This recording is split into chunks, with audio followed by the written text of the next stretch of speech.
Hello everybody, Hayden Klein here from HK Digital Reviews. I am back. It's been a little while, been busy with a lot of things, but I'm here once again, and I'm going to be talking about some more music just as usual. It's same old, same old. Once again, another little quick review, roundup of a few albums I've been listening to. Unfortunately, it's only been like a handful. I'm sorry. Things are getting a little bit they're getting a little busy right now, so it's a little bit hard to make these kind of videos. Plus, I've been also thinking about end of the year lists. I'm starting to try and think about how am I gonna structure it out, how many songs for the best songs, how many albums, and for the worst and stuff like that. Plus, there's still albums I'm waiting to come out pretty soon that I'm pretty sure could be album of the year contenders. Of course, I'll have to wait and see until they actually come out to really say so. But as of right now, I have 5 albums, I believe. I think. 1, 2. Yep, 5 albums to talk about. And just because there isn't that many albums right now that I've been talking about, I am going to be including, not really song reviews, but I'm just going to kind of name 3 songs and talk about them a little bit. And basically they're suggested for you. Like, these are songs I think you should listen to because they're pretty cool. And, yeah. Here we go. The Black Dresses. Now, this is their second album that they released this year.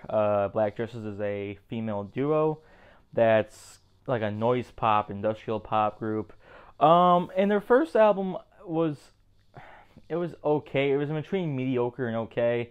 There were some parts about it that were pretty great. They're a very loud band, no question about that, or duo, I should say. Their production style is very loud. Sometimes it was too loud, actually. There were some songs that legitimately the loudness was working against them.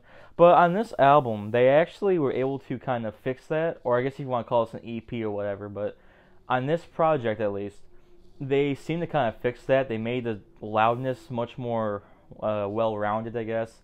It's still loud, it hits your ears pretty hard, but at least what you're hearing sounds a lot better and a little bit clearer.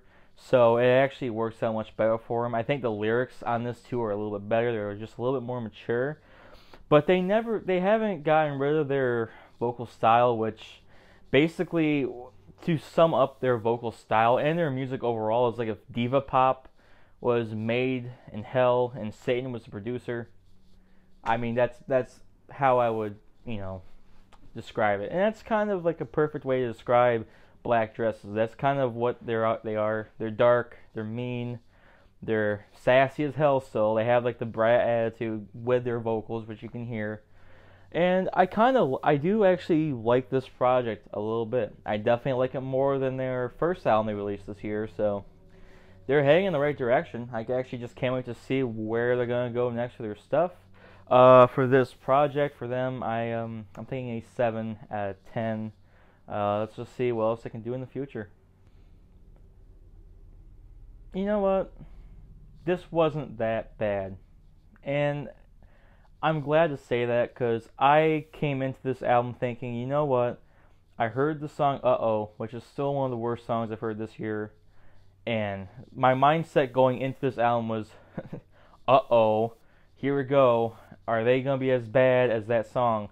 Thankfully, no. There's not a song that's worse than Uh-Oh on this project, which I'm glad to say. There are some nice performances on here. I think there's some nice guitar work. I think some of the lyrics are actually pretty good. The drumming's pretty decent, It's all pretty decent. There's one thing, though, that does bother me on every single song in this project, and that is Wes Scantlin's voice. Oh my god. His voice has not aged well, man. It really has not. His voice sounded good back in the days of their debut album, on songs like Blurry that sound good, or Control, and songs like that. It definitely sounded much better, but my god, his voice now, you can hear him struggling. And I hate to say that, and, nothing against the guy. I'm so happy that he's turning his life around, because for a while there, I was kind of worried that he was going to end up being like Scott Weiland or something like that. And next thing you know, we're going to find him dead from a drug overdose. But it seems like he's finally getting his stuff back together. And I'm happy for him. As a human being, I'm extremely happy for him. But right now, as a musician, I'm finding his voice hard to listen to, unfortunately, on this album. But good job by the band for making some pretty decent music. But just don't listen to the ballads on here. The ballads suck. The only good ballad I think that Puddle of Mudd's ever made was Blurry, and that, again, that's way back to the debut. So, yeah, this record's still not good, but it's not terrible. And I really don't even think I could even say that it's actually like bad. You know, I think more so it's just mediocre. They could have done better, but I think Wes needs to work on his vocals a little bit more or something here, because right now they sound really rough and not in a good way. The new Puddle of Mudd record here, I'm going to give a 4 out of 10. So, yeah, okay. So, listen, as a disclaimer, Korn is a band that I grew up with. They've been a part of my life for, I don't know, at least 10 years now. I've been listening to the hell out of this band. And obviously, when they announced a new album, after the Serenity of Suffering, which is a pretty decent album. Is it their best? No. Although I think one of their best songs they've ever written, Insane, from the album is on that record. So, you know, I'm thinking, well, if they can continue making songs like Insane or something like that, I'll be pretty happy with what this album, you know, will sound like. And I had a little bit of a high expectation going into this, because You'll Never Find Me was their first single. And that was pretty good. I like that track a lot, and honestly, it's the best thing on this record, to be honest with you. Cold was pretty decent. And my first listen to this thing, I was not impressed at all. I really wasn't. And because everything just seemed so weak to me. Really weak. The breakdowns were weak. The choruses are weak. My God, the choruses are weak on this thing. Most of the choruses, except for the track, I think, Finally Free, that was the only song that actually had a good chorus on it, to be honest with you. Other than that, all the other choruses are weak in some way, shape, or form, and I do not like it. But as I listened to this more, I actually did start to like it just a little bit more. I would say that I do like it more than I dislike it now. But I still find that some of the performances in the bridges / the breakdown parts of their songs are pretty lackluster. I think they could have done more to fill it up, make it sound better. I wish the bass popped out more. They started to kind of get it right with the Serenity of Suffering, where the bass definitely felt more present with the production. Maybe it doesn't sound that much like it was a bigger difference, but the production definitely ramped the bass up a little bit more. On this record, though, they kind of went backwards. And I don't know why Korn just doesn't want to like go back to a bass-filled kind of production style and mixing style. I don't get why, because Follow the Leader was perfect, really. It was extremely bass-heavy, but yet all the other instruments and the singing was so clear. But that bass, my God, that bass just hit extremely hard, and I loved it. That's why Follow the Leader is still my favorite Korn record. And I don't know, they just won't go back to it. I think when it comes to Korn music this decade, this is their second weakest release. And that it's only behind, what is the album? Not the dubstep record. A little bit of a controversial opinion, I actually enjoy that record a lot. I think it's actually one of their best records of this decade, to be honest with you. But yeah, it's Remember Something, I don't know, it was Korn 3 or whatever the heck it was called. It was some weird name. They had a couple good songs on it, but most of it was kind of throwaway. But yeah, I think this is one of their weakest. This is their second weakest album of the 2010s. I hope if they're going to continue on to 2020, my God, they need to really do something, because they're starting to paint themselves in a creative corner, because they seem to have a song structure that's good, but the problem is it's like they're trying too hard to be heavy, and then they're actually not that heavy, and I think that's going to cost them in the long run, as I think it cost them on this album. And just to top it all off, one of the worst songs they've written in a long time, called The Ringmaster, appears on this record. Like, this song is bad, cringy.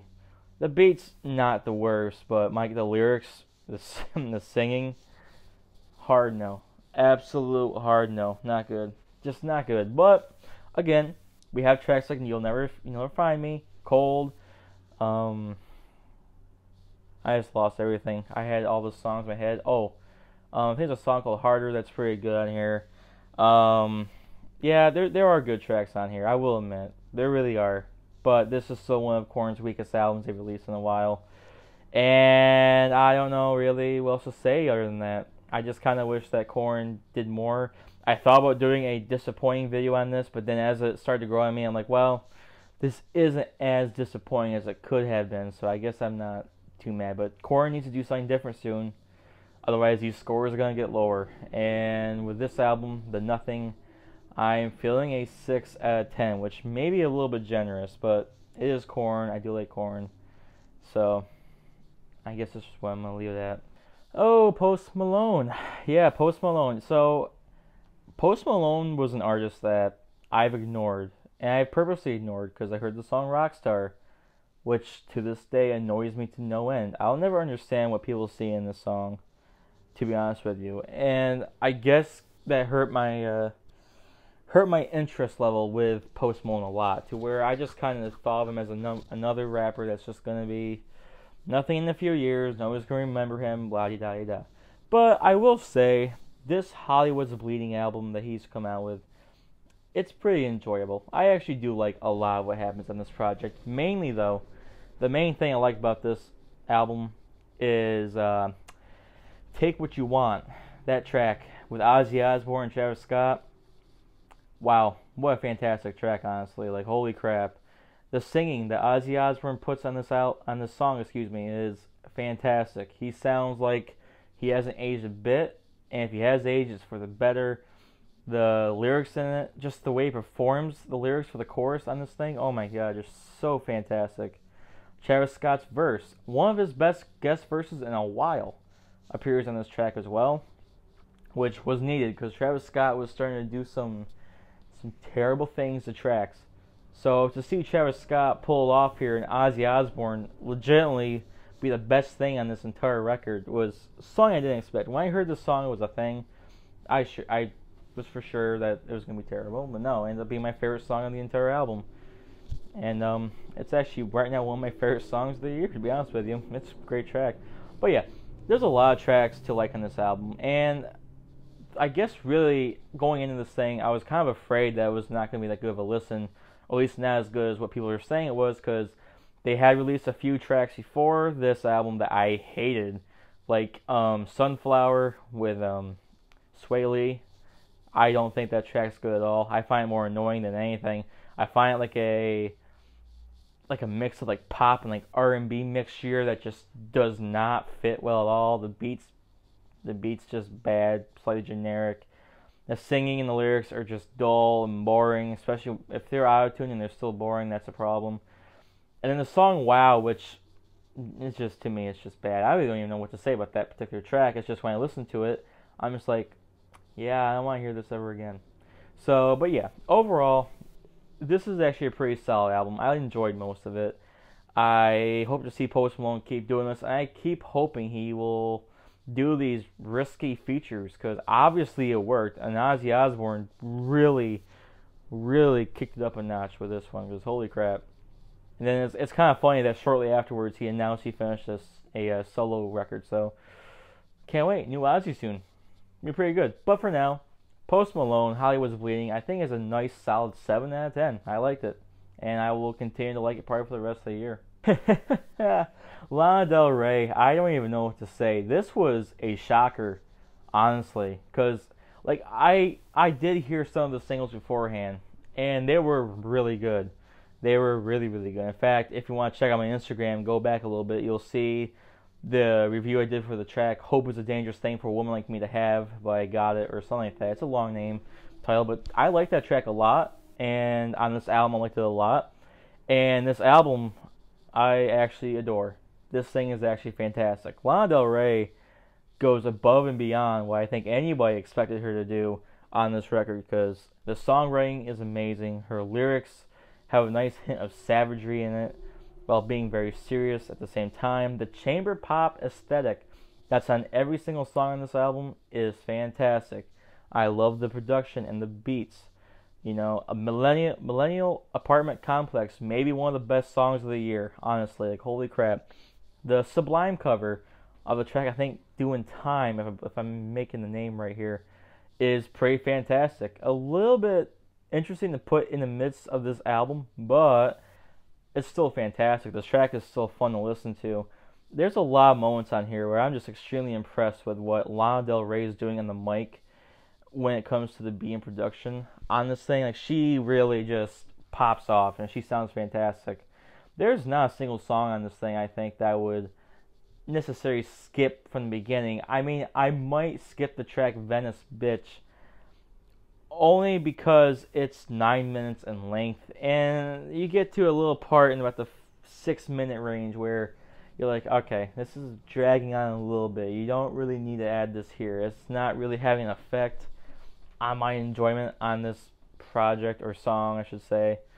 So, but besides that, I love this thing a lot. It's definitely one of my favorites so far of 2019, and it definitely is deserving of a 9 out of 10. It's going to be in the gold standard, and really, the only reason why this isn't a full-length review is because I just really, all my positives could have been said, like what I said before. The vocals are great, her singing's fantastic, or her vocals are great, her lyrics are fantastic. The beats, the production on this is pretty great, has a nice aesthetic to it, very dreamy, very chamber-like. You kind of feel like you're in a more beautiful place when you listen to this, even though you're hearing lyrics on songs like Norman fucking Rockwell or Fuck It, I Love You. You know, they don't seem like tracks or track titles that you'd be feeling like you're in a more beautiful kind of setting or place, but that's kind of what happens with this. So yeah, 9 out of 10, gold standard. It definitely was deserving of this, and I'm excited for what Lana Del Rey is going to do in the future, because this is great. This was something I did not expect to like a lot, but my God, I did. If you haven't checked this out yet, and you're kind of a Lana Del Rey fan, then my God, what are you doing? Get your ass on Spotify or Apple Music or whatever the hell you have, on YouTube, or even buy the damn thing now and just wait for it to come in the mail. I don't care. Listen to this damn thing, please. That'll do it for the albums this time. The albums are now done, but now we're going to go to 3 tracks that I think you should be listening to right now. The first one's by Sturgill Simpson with the song Sing Along. This is a progressive country artist who's, I'm guessing, is going to do something more in an alternative rock field, because that's exactly what this song is. It's a more kind of a faster paced alternative rock song, and it's fantastic. His vocals are great on this thing. He sounds so in the zone with it. The lyrics are fantastic. The beat is great. Everything about the performance of this is just fantastic. The nice bass, the nice, simple but yet effective drum beat. The guitars are great too. The little, like, I don't know if it's a guitar solo or not. It's a simple guitar solo, but it really goes along with what's going on with the beat, with the drums and stuff like that too, very well. Towards the end of the song, it's not a long song. It doesn't even reach 3 minutes, so it's a nice listen. It's a great listen. I like this track a lot. I've been listening to it a lot. I've been singing it a lot. The chorus on this thing is just memorable as hell. Oh my God, it just goes through my head all the time. I love this song. So definitely, Sturgill Simpson, Sing Along. Check that out. The next song that I recommend checking out for people who want to have a more unorthodox experience when listening to hip hop, you have to check out this new clipping track called La Mala Ordina. Holy crap, this track is amazing. My God, one of my favorites of the year, hands down so far. Clipping, if you don't know, is a noise hip hop group, which in a way kind of goes along the lines of experimental hip hop, but they kind of have a way of making things a little catchier at times too. And this track is just something else. It's a simple drum beat, a nice kind of eerie synth that's going on more in the low end too. And there's 2 features, I believe. There's 2 different rappers on this that are not part of the normal clipping group, because if you know who clipping is, it's a rapper, and David Diggs, I believe is his name, and he's actually part of the Hamilton cast on Broadway, believe it or not. I think he plays Thomas Jefferson, or at least he did.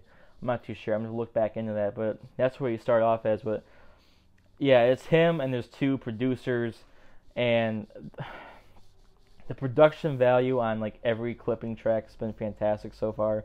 No difference here. The beat's fantastic. The lyrics that David Diggs puts on this thing are gruesome and brutal, but my God, the things that he says just fit so well, and they almost sound just pure savagery, like somebody. Who knows who the person is, but it just sounds like, in a way, he's speaking to somebody and just almost in a way picking him apart. It's such a great track. And then to end this entire track off, you know, is this incredibly just intimidating noise piece that just really fits along well with how the song starts to end off and trail off. And then if you're watching the lyric video that accompanies this song, it's intense as hell because it's just a bunch of frames from like a film going on, a bunch of like this weird thing saying an addiction to blood exists, which I think actually might be the name of their upcoming album. I'm assuming. I don't know, but I don't know why else it would say that, especially when it hasn't been announced yet what their album title really is. All I know is that it's coming out in mid-October, and I am so excited for this album because, goddamn, this song is amazing. And the guest appearance, like I said, do a great job. Their lyrics are pretty decent as well. They're good. This song is fantastic. It's definitely one of my favorites of the year. I am extremely hyped for this new clipping record. 2 fantastic songs to start off this single run that they're doing. And last track, guys. Last track that I want to talk about real quick. Now, you're going to have to excuse me here. Now, I know what I'm about to say is technically offensive. However, this is the person's stage name. I want that to be clear. This is not me making fun of the guy. This is legitimately what this guy chooses to call himself when he's doing rap things. So please don't be mad at me or anything like that. This is just how it is. The man's name, alright, is WETBACKMANNY. And yes, he is Mexican. That's his type of humor apparently, is to call himself that. But he has a track out called Fuck Ice 2, which Ice, I mean, you gotta be honest here. We all know what he means when he's saying ice and ice agents and stuff like that, which is what this song basically is about. But he also kind of finds a way of making it like he actually just hates ice, like what you put in water and everything. Like when the opening line is fuck ice, bitch, I even put that in my water. I mean, it's like he almost actually hates ice in both different ways. But yeah, this is a big time anti-ice song. It's funny though. The videos that I've seen in company with it are pretty funny as well. The beat is actually fantastic on this track. I love the beat on this thing. I kind of wish the song was longer. It's only about a minute and 40 seconds because it's not really supposed to be a serious song. But again, I think the lyrics are great. His flow is great. I think the beat and production is pretty fantastic on it. And this song obviously is not meant to be taken seriously, but at the same time, it's a seriously good song in my opinion. Yeah, it's obviously political, and you may not agree with it, and that's fine, but I think it's enjoyable at the same time. I think it's extremely fun to listen to. Great beat, funny lyrics. He has a very, very thick Mexican accent that he's rapping with as well, and it just sounds so great with everything. It's just such a great song. It really is. So if you're looking for something a little bit more in the humor aspect of things, do that. Listen to that. You're gonna like it. Well, that's it, everybody. That was the end of everything. Thank you so much for watching. If you like this video, like, comment, subscribe. Hit the bell if you want to get notified whenever I release videos, which apparently is every 2 weeks or so now, because I just can't seem to stay on track with the schedule. So, what can I say? Next video, though, I will tell you this. I do plan on getting this out in a few days or so. Hopefully in a couple, actually. The new JPEG Mafia record, I will be doing a full review of that on this channel. I was thinking about putting it into this week's quick reviews listing thing, but I was like, you know what? I have so much to say about this record, and this record is definitely different from most other records. So yes, the new JPEG Mafia record will be the next full-length review I actually do on this channel. Hopefully I'll be writing that and getting it out within a couple days. That's the plan. Hopefully everything stays good in my life and stuff like that. So other than that, I don't know. I'm going to try to keep listening to more music. I've been kind of stuck listening to only like a couple albums, to be honest with you. I've been stuck listening to the Lana Del Rey album. I've been stuck listening to the new Tool album as well, and the new JPEG Mafia album. Those 3 albums have taken over my entire life. I have a hard time listening to much of anything else right now, to be honest with you. That's another reason why this quick review segment took a while. I had to find music that I could listen to more than once to really just try to give myself a good idea of how I felt about it. But yeah. But that's it. Again, thank you all so much for watching, and I hope you all have a nice day.